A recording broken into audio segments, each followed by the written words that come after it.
Magandang araw, Malacanang Press Corps at DFA Press Corps. Narito ang ating press briefer binibining Daphne Osenya Paes para ipakilala ang ating mga panauhin. Ms. Daphne? Okay.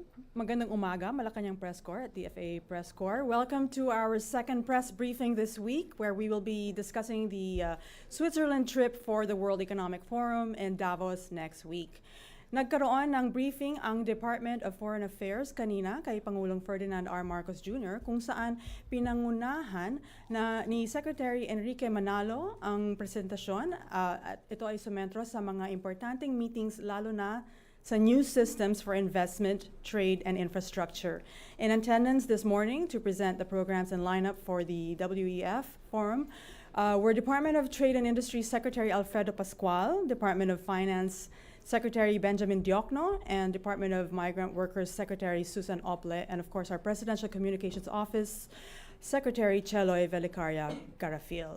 At para maging comprehensive ang discussion natin mamaya, kasama rin natin, of course, our DFA Undersecretary Carlos Sorreta and USEC for Multilateral Affairs and International Economic Relations, and of course, ASEC Eric Tamayo. But before I call on them, let me share a little bit about what the World Economic Forum is all about. The theme for this year is the cooperation in a fragmented world. And here, we will be able to explore new systems for investment, trade, and infrastructure amidst the economic downturn. That's the first theme. Second one is cooperation in our multipolar world amidst geopolitical risks. Number 3 is energy, climate, and nature amidst energy and food crisis. 4 is partnerships with the private sector on innovation and resilience amidst current industry headwinds. And 5, work, skills, and care amidst social vulnerabilities. We are presented with an opportunity to forward our priorities on food and energy security, digitalization, climate action, attracting investments, and promoting beneficial trade, addressing inequality, and providing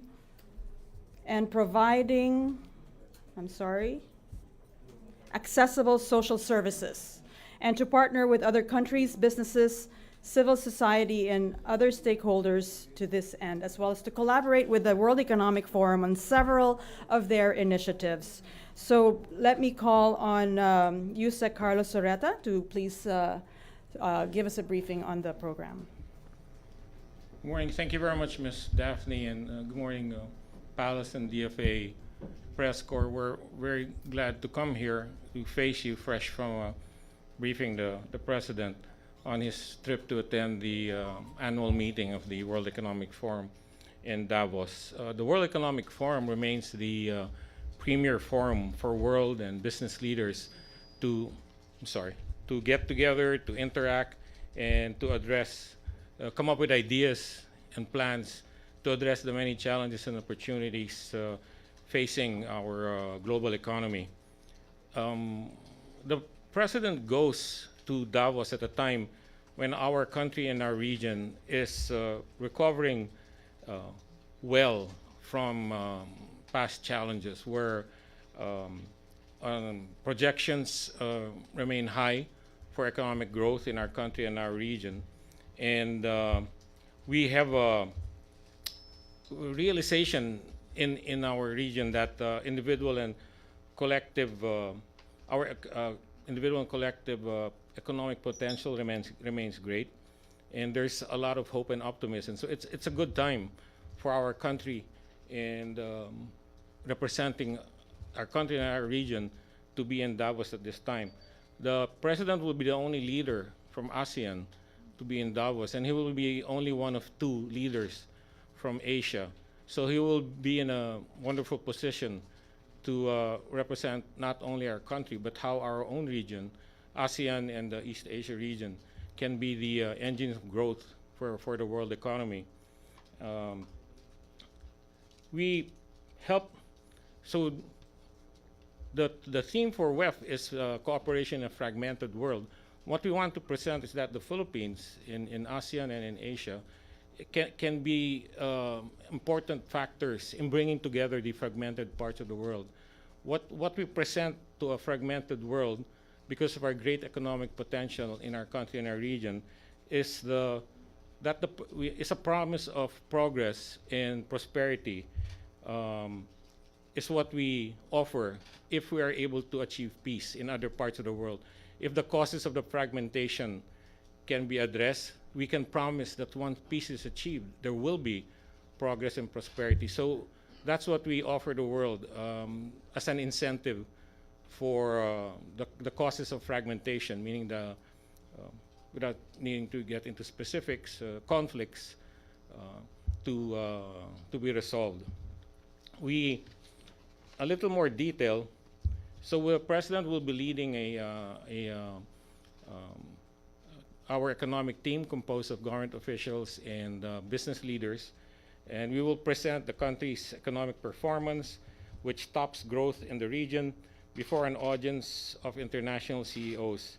The president will also participate in a high-level dialogue session with the president, with other leaders, the president of South Africa, Prime Minister of Belgium, President of the European Commission, and of course the Prime Minister of a few more others who have still to confirm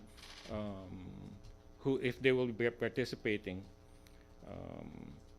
There will be a stakeholder dialogue on nutrition, global nutrition, something very important to us.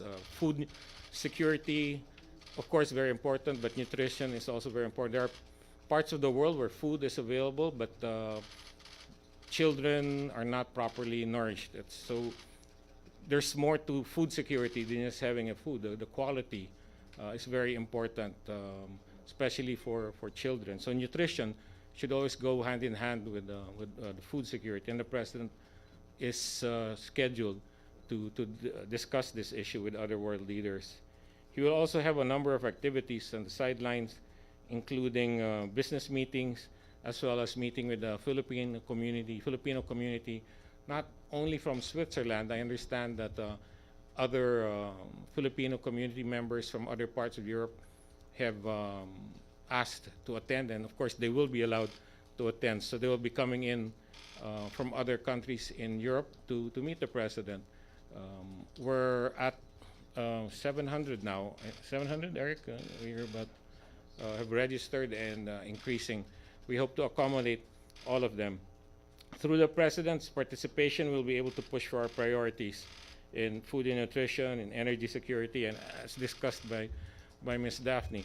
At the briefing this morning, the president said that we have developing all these excellent fundamentals, and there's much that we can offer investors. And he said, let's talk about the sovereign wealth fund that's being set up.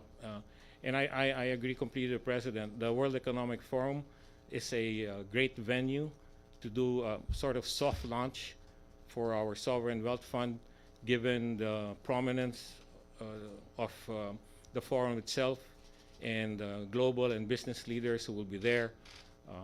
And they will hear it directly from the president, what the fundamentals that we have, and that lead us to decide that we should have a sovereign wealth fund.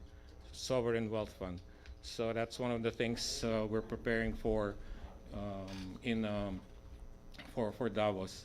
I think that's basically it. Do we take questions, or can I go home now? Questions? Thank you very much. Ace Romero, Philstar.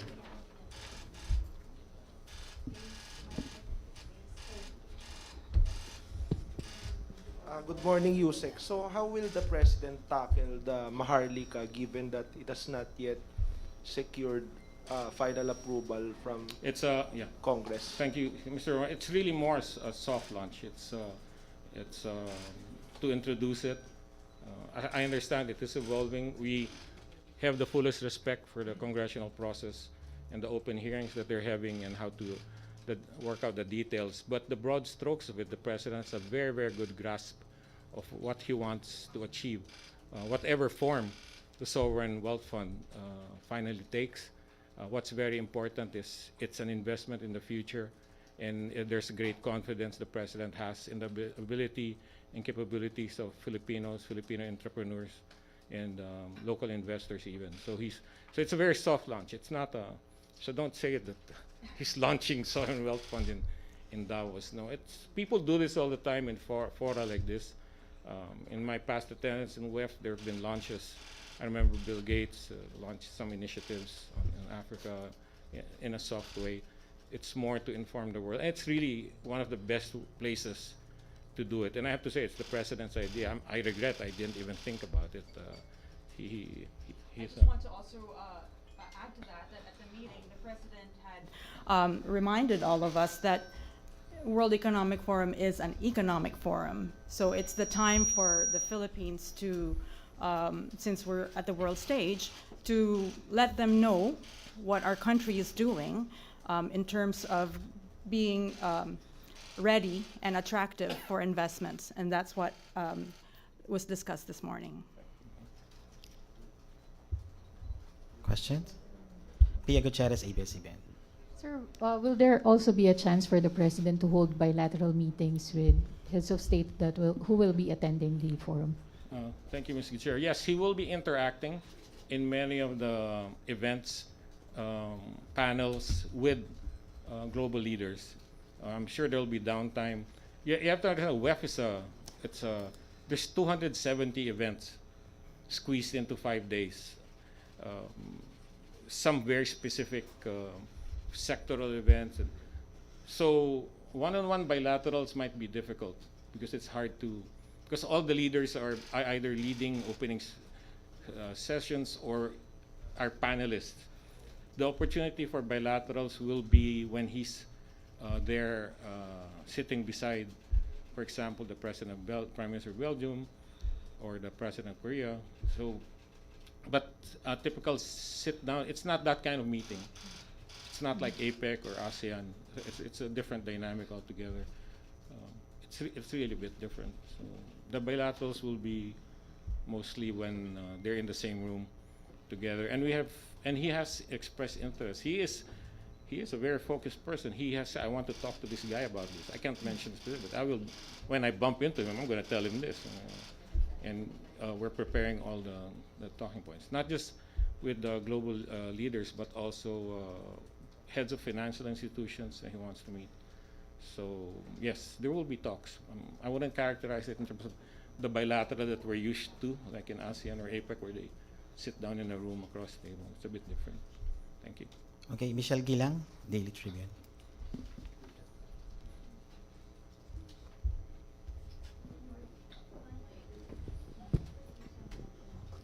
Good afternoon po, Yusek Soreta. In November last year, the president, during a media interview on the sidelines of, I believe it was ASEAN, the president said he was kind of ambivalent about going to Switzerland because his existing schedule is already filled with several foreign trips. I just want to ask, was there any adjustments made to the schedule of the president to make room for the World Economic Forum? There were no other engagements of the president that was compromised by his attendance. There's no. I think that's the question. That if there were some adjustments to be made. No, it's a good time to go to Switzerland and attend the WEF. There's no other thing planned for this window. I know it's a long trip. He'll be away for 5 days, so we had to block that off. And no. There are other trips for this month, like China, and then there's one coming up in a few weeks. But no, there was no. Good question. Any other questions? No more? Oh, Ace Rivero again. Undersecretary, just a follow-up on the Maharlika. So what particular aspects of the Sovereign Wealth Fund will be tackled by the President during the forum? My understanding is it will be broad strokes. Like I said, we have to leave the specifics to the legislation, which I've seen some drafts of. It's really very, very specific. We're working with the Department of Finance and the Department of Trade to come up with very precise, targeted messages for the President. Again, in terms of broad strokes, we're not handing out brochures yet or packets for investment. No, it's not. It's going to the President himself. bringing to the world the idea that we will be having this. So it's not that But specific. basically, it's relaying to the world that we're ready to have such a wealth fund. Why we are perhaps. doing it and why it's a good idea, yes. Thank you, Yusek. Okay, Eden Santos, Net 25. Sir, hindi po ba nangangamba ang BBM administration na baka biglang mabuhay ulit yung issue ng Swiss account ng pamilya Marcos sa pagbisita po niya dito sa Switzerland? Maraming salamat. Hindi naman po siguro. Meron po tayong malinaw na framework for legal cooperation with Switzerland. Nag-negotiate po tayo ng mga agreements for cooperation on legal matters, on including even yung mga matters that may relate to this issue that you are referring to. And none of those mechanisms have been triggered by the Swiss government or anything. So we don't know, that we don't expect anything. I don't think it's an issue. So haka-haka lang for fake news yung mga sinasabi na baka mag-withdraw ng account ng Pangulo sa Switzerland. It's hard to comment on that. Thank you po. If Okay. ever there was something like that, we would know about it, but there's none. Like I said, the bilateral relations with Switzerland is excellent. There's a legal framework for cooperation on financial matters, and none of it has been triggered. Okay, last question. Daniel Manalastas, PTV. Hi sir, good morning. Sir, do you have a rough estimate or siguro tansya nyo lang kung ano yung investment na, ano yung mga investment na iuwi po ng Pangulo? Usually we do that at the end of the trip. Hard to speculate. Baka mabulilyasan, baka matras, it's not. But our practice has been it's at the end of the trip. But this one is not so much. It again, like I said, it's a different kind of visit.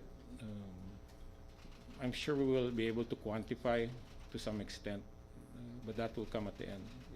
Thank you. Okay.